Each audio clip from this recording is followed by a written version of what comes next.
Hello বন্ধুরা, আজকে নিয়ে এসেছি একটি নতুন ভিডিও। সেই নতুন ভিডিওটি হলো একটি চার্জার, সেই মোবাইলের চার্জার রিপেয়ারিং করব কী করে সেটি জানানোর জন্য।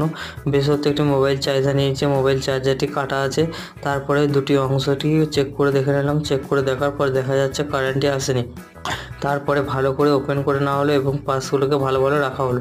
তারপরে নিয়ে আনা হলো একটা নতুন কর্ড, যেহেতু কর্ডটা কাটা ছিল সেহেতু নতুন কর্ডটা লাগিয়ে দিলে চার্জারটা এখন ওকে হয়ে যাচ্ছে।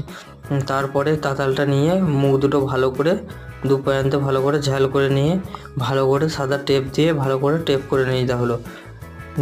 টেপ করার পর বলা যাচ্ছে যে এটি হলো নতুন একটি ভিডিও চ্যানেল। আরও নতুন নতুন ভিডিও পেতে চ্যানেলটিকে সাবস্ক্রাইব করুন। তারপরে ভালো করে সেট করে লাগিয়ে দেওয়া হলো।